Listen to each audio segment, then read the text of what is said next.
Bonjour, on se retrouve pour un deuxième cours de jardinage. Vous savez que la semaine dernière, on a déjà parlé des petits fruits rouges.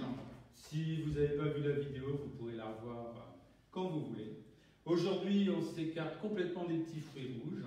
On va parler de mini tourbières. Alors, pourquoi faire une mini tourbière? Tout simplement pour cultiver les plantes carnivores. Donc je vais vous expliquer en premier rapidement qu'est-ce qu'une tourbière. On va voir un peu différents types de plantes carnivores que l'on peut cultiver. Et puis je vais réaliser devant vous une mini tourbière. Alors, on commence tout de suite par vous expliquer un petit peu la tourbière. Je vous rappelle que si vous avez des questions, vous pouvez les poser. On pourra certainement y répondre le long de la vidéo. Alors, vous voyez, je vous ai mis un petit plan sur notre écran, une maquette d'une tourbière. Alors la tourbière, c'est un milieu naturel. On peut la retrouver par exemple dans les Vosges, dans le Jura, mais aussi en Amérique du Nord, dans beaucoup de contrées du monde, toujours dans des climats plutôt continentaux et plutôt froids. Donc vous voyez, on est sur un espace naturel avec une particularité d'avoir un sol peu pénétrable qui va retenir l'eau. Donc vous allez avoir une formation tout simplement d'un étang.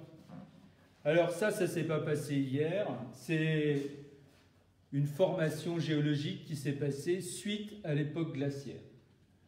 Suite à cette période, des petits étangs sont restés. Dans les Hauts-de-Vosges, vous en rencontrez plein. Et au fil des siècles, ça a été comblé par ce qu'on appelle de la sphène. Alors, je vais vous montrer de la sphène. C'est cette mousse que vous pouvez voir ici. Donc, cette mousse, elle a comblé tout doucement l'étang.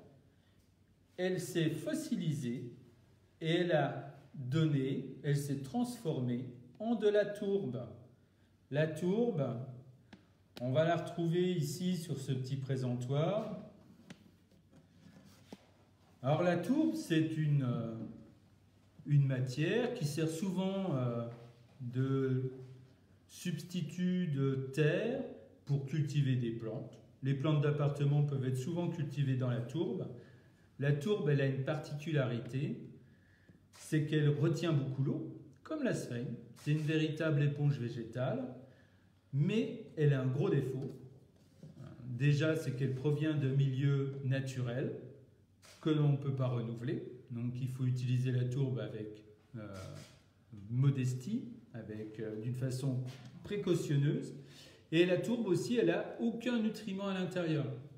Donc, c'est un sol neutre qui ne contient pas de nourriture. Alors, ce sol, c'est le sol de notre tourbière. Alors, une tourbière, ça ressemble à ça. Si vous allez vous promener dans les Hauts-de-Vosges, au jardin d'altitude du Haut-Châtelet, vous pouvez découvrir ce type de milieu. Donc, une tourbière. Moi, je vous invite à aller vous promener dès qu'il n'y aura plus de neige, parce que là, il doit encore avoir beaucoup de neige, pour identifier un peu ces milieux et puis peut-être les imiter quand vous ferez une mini tourbière. Donc c'est des endroits avec beaucoup de morceaux de bois secs, des petits trous d'eau, vous voyez par ici. Ah, mon image s'est sauvée, beaucoup de trous d'eau. Et c'est dans cet endroit-là qu'on va retrouver des myrtilles, des bruyères et des plantes carnivores. Alors les plantes carnivores, on peut en retrouver aussi dans une autre tourbière, vous voyez sur cette illustration. C'est une que vous pouvez aller visiter, c'est la tourbière du Lichpac. Tourbière intéressante, vous pouvez vous promener autour, il y a des petits pontons. C'est une super balade à faire en été. Alors, on va parler un petit peu des plantes qui se trouvent, donc des plantes carnivores, je pense que c'est ce qui vous intéresse le plus. C'est le plus intéressant à cultiver dans les mini-tourbières. Alors, la première que vous avez, c'est la dionée. Alors, la dionée, vous connaissez certainement cette plante carnivore. C'est la plus spectaculaire par rapport à l'aspect de ces pièges. Vous voyez, des pièges qui ressemblent un petit peu à des bouches, toujours un peu spectaculaires. Petit conseil de culture, il ne faut surtout pas s'amuser à faire fermer ces pièges d'une façon artificielle. En réalité, c'est assez simple, parce qu'il y a deux petits poils sensibles à l'intérieur. Si vous frôlez l'intérieur du piège, vous allez avoir la fermeture du piège. Alors, si vous faites ça trop souvent, c'est la meilleure façon de faire mourir votre plante. C'est l'épuise. C'est un petit peu comme si on vous demande de faire un marathon et en fin de marathon, on ne vous donne pas à manger. Et bien voilà, ça va vous épuiser au 2e, 3e marathon. Je pense que vous serez mort, peut-être même avant. Alors, si vous remarquez sur cette dionée, elle est en train de fleurir. Alors, peut-être vous n'avez pas l'habitude de voir, mais toutes les plantes carnivores fleurissent naturellement. C'est une plante comme une autre, simplement par rapport aux conditions de culture dans la tourbière. Ces plantes ont dû transformer leurs feuilles en pièges. C'est ce qui leur donne cet aspect si étonnant. Je vous rappelle aussi que toutes les plantes que l'on va voir, ce sont des plantes qu'on appelle des plantes vivaces. Si vous avez un jardin, vous aussi, vous avez des plantes vivaces. Alors, souvenez-vous que les plantes vivaces, elles vont passer l'hiver souvent d'une façon un peu prostrée. Elles vont avoir leur souche qui va rester au sol. Elles vont repousser au printemps. Je vous dis ça parce que pour beaucoup de plantes carnivores, on aura la même logique. Alors, donc, vous voyez la floraison de la dionée. Au niveau de la culture, la dionée peut être cultivée à l'extérieur. C'est une plante qui peut facilement supporter moins 10 degrés l'hiver. Comme pour toutes les plantes que je vais vous présenter, vous pourrez les garder dehors. Il faut simplement avoir une tourbière assez importante. Il faut que le volume de tourbe soit important pour qu'elle puisse résister aux températures très très basses. Donc voilà pour la dionée. On va passer à une autre plante.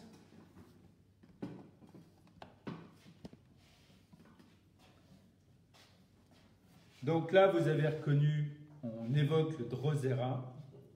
Alors la Drosera, c'est peut-être une que l'on peut rencontrer le plus facilement dans le commerce. On la trouve facilement en vente.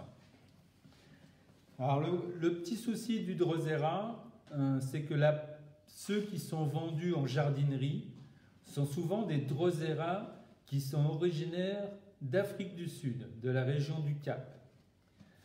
Alors la Lorraine se réchauffe, bon bien que cette année on s'en aperçoit pas beaucoup, mais on n'est pas quand même dans les climats d'Afrique du Sud.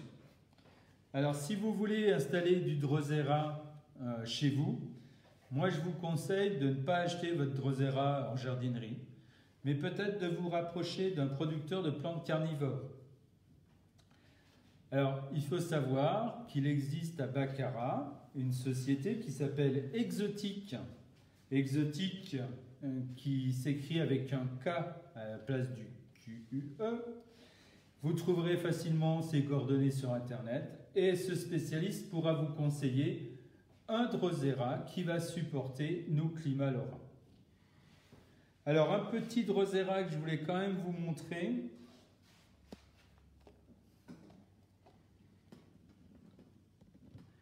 C'est ce Drosera à petites feuilles rondes, petit piège rond.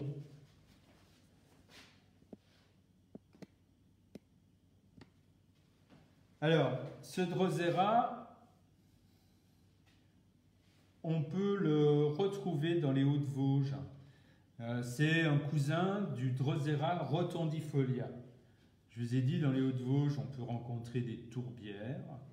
Dans ces tourbières, il y a ce type de petit Drosera qui est souvent cultivé un peu comme une plante annuelle, donc c'est un peu plus difficile à cultiver. Il est petit, mais vous voyez, il est quand même assez rigolo. Alors, le Drosera a été, pour l'anecdote, souvent cueilli d'une façon importante en tourbière, parce que c'est une plante médicinale. Hein. C'est que le Drosera est utilisé pour faire des sirops contre la toux. Il va peut-être falloir que j'en prenne d'ailleurs. Et puis la dernière plante que je voulais vous présenter,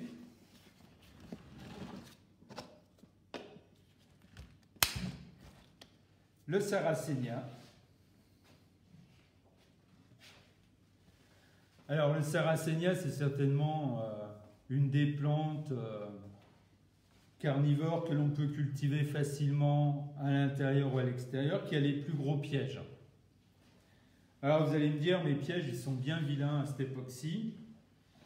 Je suis d'accord avec vous. Là, vous voyez qu'elle a eu un repos hivernal important. Je vous expliquerai que dans la culture de ces plantes, il est important de les laisser se reposer l'hiver. Comme je l'ai mentionné, c'est une plante vivace. Donc si toute la partie aérienne commence à dépérir l'hiver, ne vous affolez pas, c'est plutôt bon signe. Et au printemps, donc bientôt, hein, parce que là, avec l'allongement des minutes d'ensoleillement, on va avoir le début de repousse de ces plantes. Donc au printemps, il va souvent fleurir, mais aussi il va refaire de nouvelles feuilles.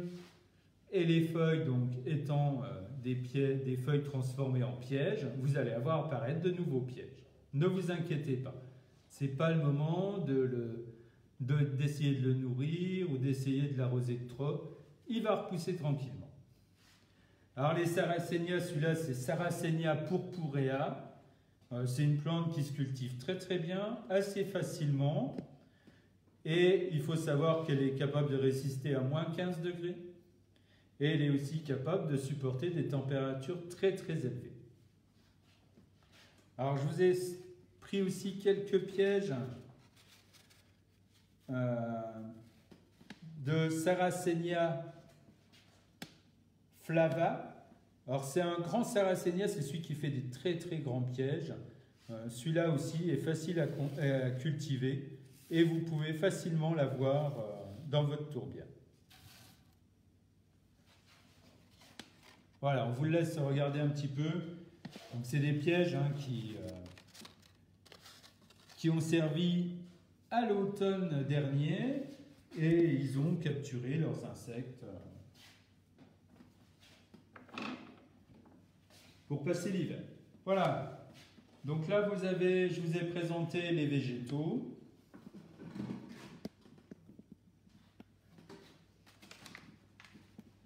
Je vais vous parler un petit peu des conditions de culture de toutes les plantes carnivores. L'important, ce qu'il faut retenir, qu'il faut surtout garder à l'esprit, ce sont des plantes qui fuient le calcaire. Alors vous savez que nous, notre eau, l'eau du robinet est calcaire. Si vous prenez des pierres dans le jardin, elles sont calcaires. Si vous allez prélever du sable, il est calcaire. Donc vous voyez, pour constituer un mélange terreux et un décor pour ces plantes-là, il faut éliminer tout ce que vous pouvez trouver dans la nature. Et il va falloir récupérer des éléments que vous pouvez acheter notamment dans les magasins d'aquariophilie. Alors là, je vous ai sorti, nous on a un petit sac de sable. C'est des éléments qu'on trouve facilement, comme je vous disais, pour fabriquer vos aquariums. Et puis ici, j'ai une pierre de pozzolane. Donc la pozzolane, c'est une pierre qui est volcanique. Donc elle pourra rentrer dans l'aménagement de votre tourbière. Et des billes d'argile. Et les billes d'argile, elles vont être là pour fabriquer notre tourbière. Je vous montrerai à quel moment.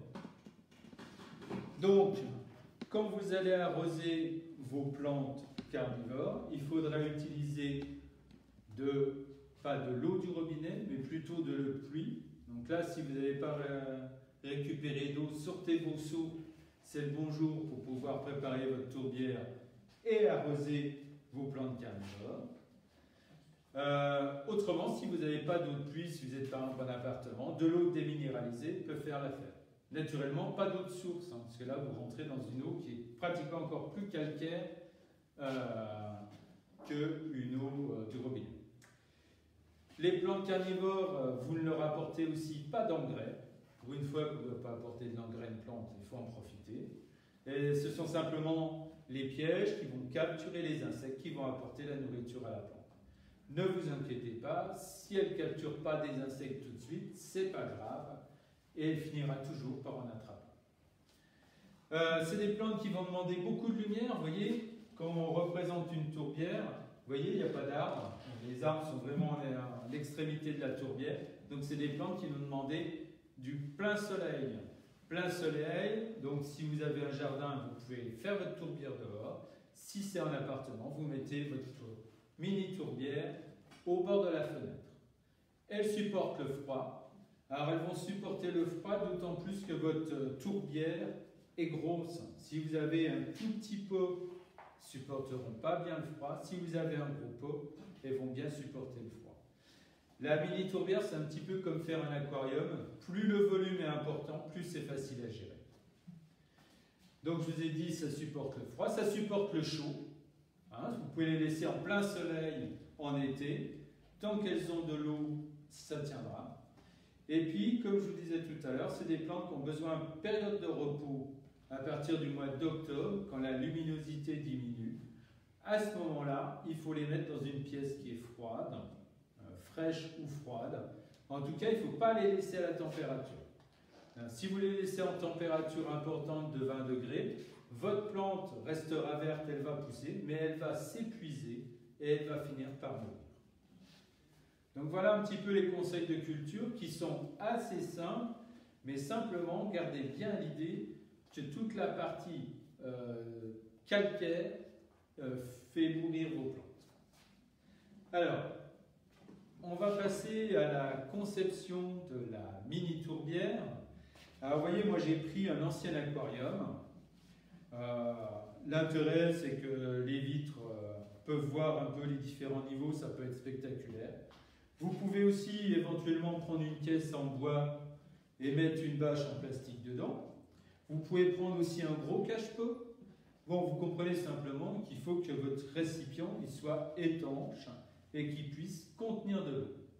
Puisque dans notre tourbière, notre mini tourbière, on va essayer de reconstituer le sol.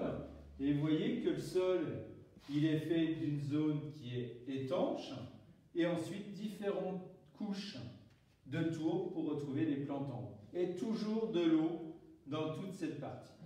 C'est un petit peu l'enjeu de la reconstitution de la tourbière. Allez, on est parti. Alors, vous voyez, moi j'ai un volume qui est quand même assez grand.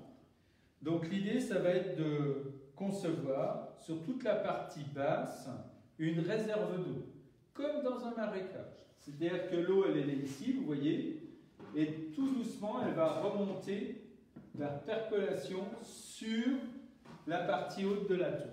Et c'est comme ça que la plante carnivore va pouvoir s'alimenter en eau. Donc pour constituer cette couche d'eau inférieure, je pourrais tout remplir en cailloux. Voilà, je n'ai pas trop envie de dépenser tout mon argent dans mes cailloux. Donc je vais combler une partie du bas par des pots. Vous prenez des vieux pots en plastique, perceuse, et vous faites des trous sur toute la partie du pot. Vous voyez, un petit peu de cette façon. Et vous allez les disposer pour faire une sorte de tapis sur le bas de votre tourbière. Alors vous voyez que je ne les mets pas jusqu'au bord. Je vais quand même mettre du caillou pour éviter que les gens voient les pots, c'est pas très joli. Alors cet avantage, c'est que là, j'aurai encore des réserves d'eau qui seront supérieures. Si je mettais plein de pierres, j'aurais moins de réserves d'eau disponibles. Et puis, là, j'ai récupéré un petit panier. Vous savez, c'est des petits paniers qu'on peut retrouver, pour pour cultiver les orchidées. Donc, je vais le mettre à l'envers et je vais le mettre dans un coin. Voilà, je le pose ici.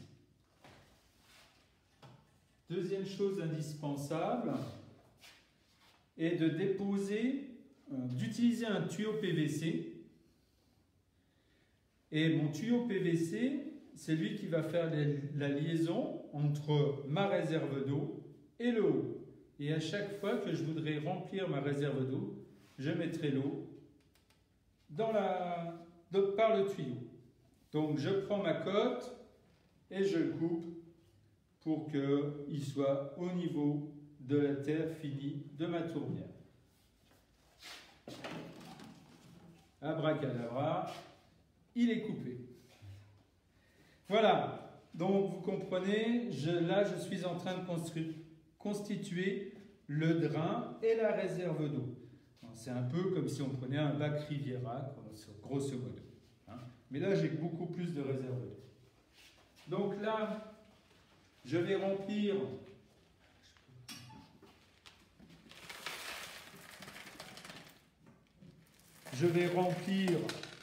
ma réserve par des cailloux.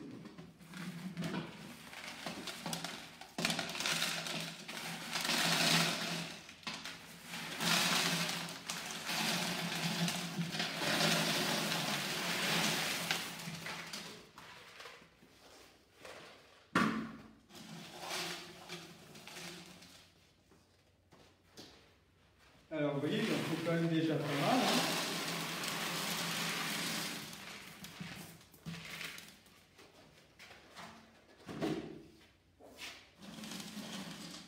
Donc, j'aplanis les cailloux. J'en ai encore besoin.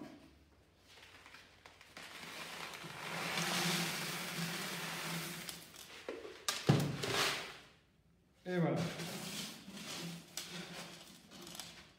Donc, vous voyez, là, j'ai réalisé ma base. Si on veut s'amuser un petit peu, on peut glisser 2-3 petites pierres pour décorer, faire un petit peu moins régulier. Si vous avez plusieurs types de pierres, vous pouvez facilement faire différentes couches, faire différents dessins. Ça ne pose pas vraiment de soucis. Alors, j'essaye de couper mon plastique. Voilà. Et là, je vais m'amuser à remettre un peu de sable pour faire des différences de couleurs.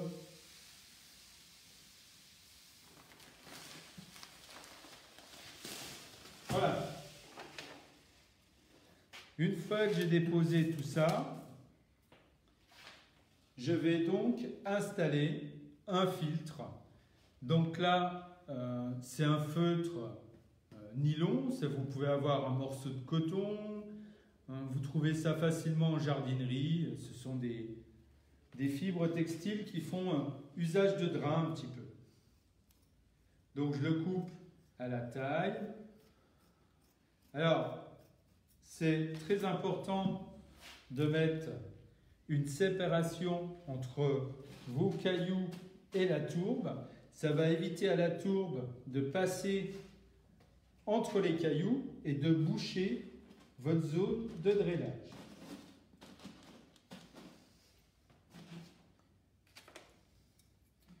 On va se faire une petite fente pour notre tuyau.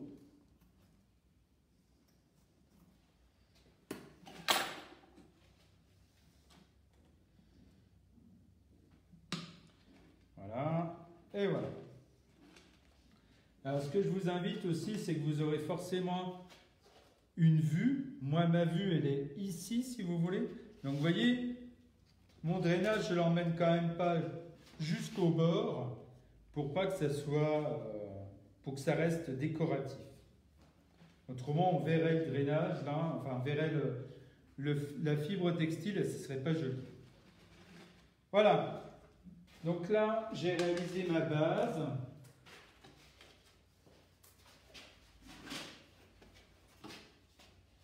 Je fais un peu de ménage. Maintenant, il faut que je fasse mon mélange de tourbe. On ne met pas de tourbe pure. Alors vous allez me dire, dans une tourbière, il y a bien de la tourbe pure. Simplement, là, on est quand même sur un lieu de culture. Donc on allège un petit peu notre mélange pour que les plantes puissent plus facilement se développer. Donc, je prends de la tourbe blonde. De la tourbe blonde, vous trouvez ce mélange, vous trouvez ça en jardinerie. Vous en prenez de la tourbe qui soit quand même assez fine, sans de trop gros morceaux. Vous voyez, des fois dans la tourbe, on retrouve des gros morceaux. Prenez une tourbe plutôt un peu plus fine, que les racines puissent se développer facilement. Donc pour faire le mélange, on prend 2 tiers de tourbe et 1 tiers de sable. Voilà mes 2 tiers de tourbe.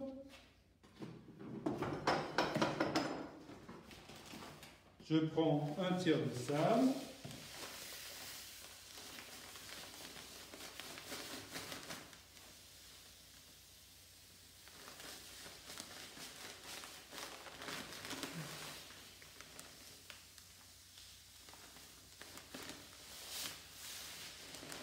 Voilà.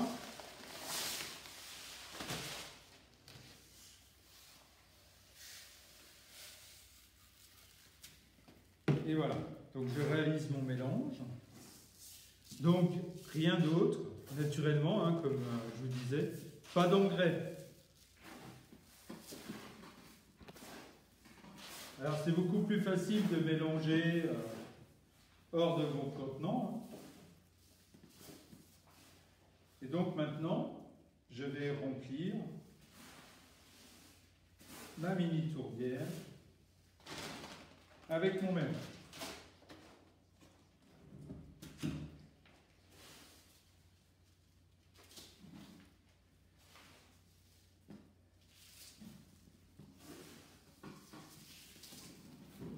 Faites bien attention à votre tuyau, hein. Il doit toujours rester connecté avec la partie basse. Quand vous faites votre mélange, moi je vous invite à humidifier votre tourbe avant de faire votre mélange.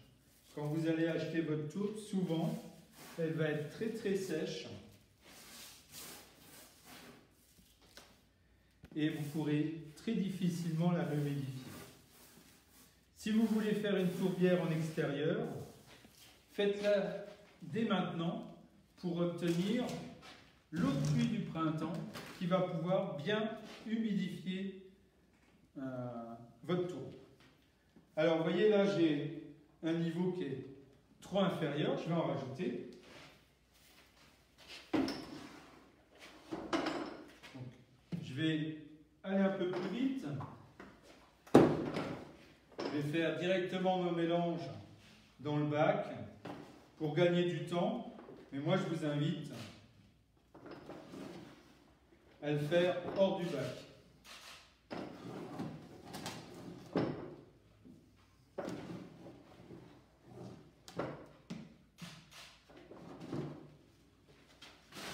Toujours, donc, 2 tiers de tourbe, 1 tiers de sable.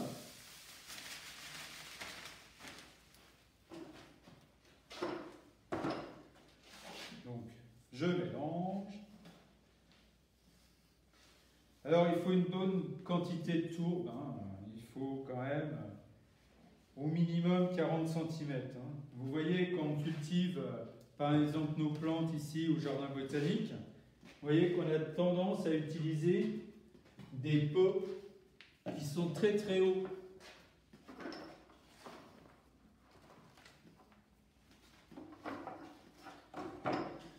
Et voilà.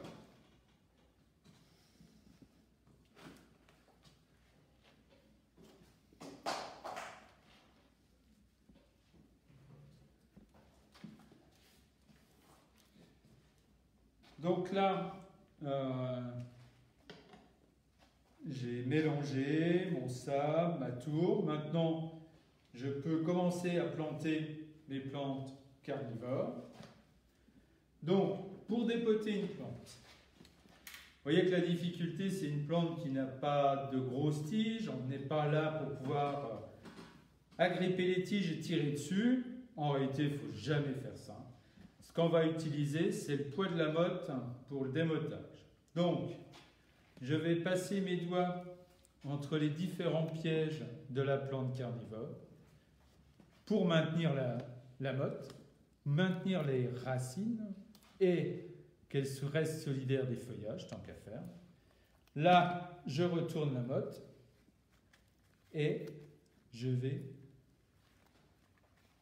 tout faire pour que la motte descende toute seule. Donc vous voyez, ça peut prendre un petit peu de temps, ça peut être un peu compliqué, mais là, j'ai ma motte qui est désolidarisée du pot. Avec ma main, je vais faire simplement un trou, comme avec une petite pelle, pour pouvoir enfouir ma plante carnivore.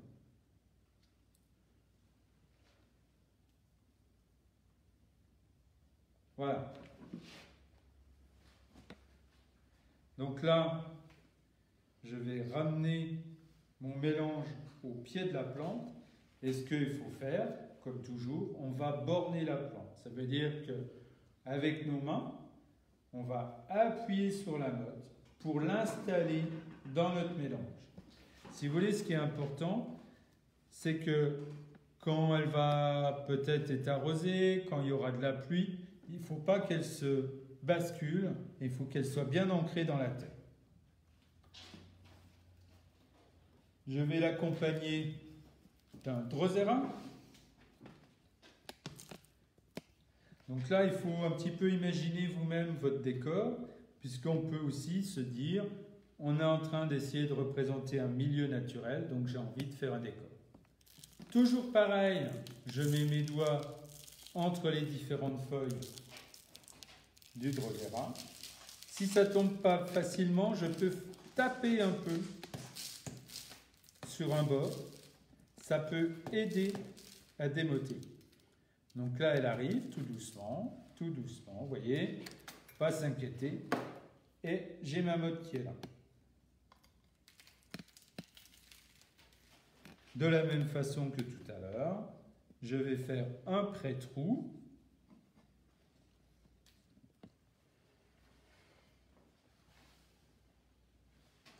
Et je vais installer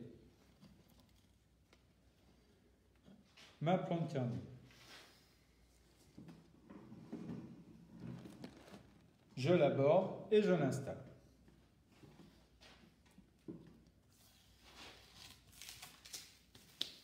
Voilà. Alors, ce que vous pouvez faire, comme je vous disais, on peut faire un décor. Vous voyez, là, j'ai mon tuyau qui apparaît. C'est pas forcément le plus joli. Donc, je peux très bien me dire que je vais construire un petit décor autour. Là, j'utilise une mousse de la sphène.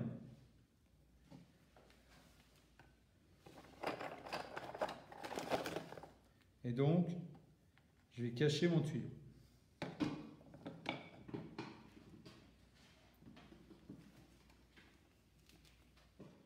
Alors, si vous avez la chance de trouver de la sphène, on peut en trouver des fois en magasin spécialisé. Ça se repique aussi. Vous pouvez la repiquer. La sphène, ça pousse naturellement. Donc vous remettez, faites un peu comme si vous faites des boutures et vous remettez les petites pousses dans la terre. Vous voyez, vous avez une tige comme ça de sphène. Vous avez l'extrémité qui se trouve ici. Là, c'est un morceau qui a été coupé. Mais simplement, vous la repiquez comme si c'était une bouture. Vous l'enfoncez dans la terre, si elle veut bien y aller, et vous l'installez comme ça. Et avec l'humidité et l'ambiance, elle va tout doucement recoloniser la tourbière. L'idée, c'est qu'à la fin, votre tourbière, elle soit protégée par un paillage, alors soit par de la mousse, par de l'écorce, mais en réalité, il faut toujours qu'elle soit protégée pour éviter trop de transpiration. Alors, dans les décors, vous pouvez aussi vous amuser à récupérer des écorces de bois. Vous voyez, on est un petit peu dans l'ambiance. Vous les disposez dans votre tourbière, ça vous donnera un petit peu de relief. Vous pouvez utiliser des morceaux de bois. Là, c'est le bon moment pour aller, peut-être pas aujourd'hui, mais demain, aller se promener un petit peu en forêt et vous trouvez des anciens morceaux de bois comme ça, des petits morceaux de souche. Et quand vous les placez dans votre tourbière, ça peut devenir décoratif et ça protégera en même temps vos plantes.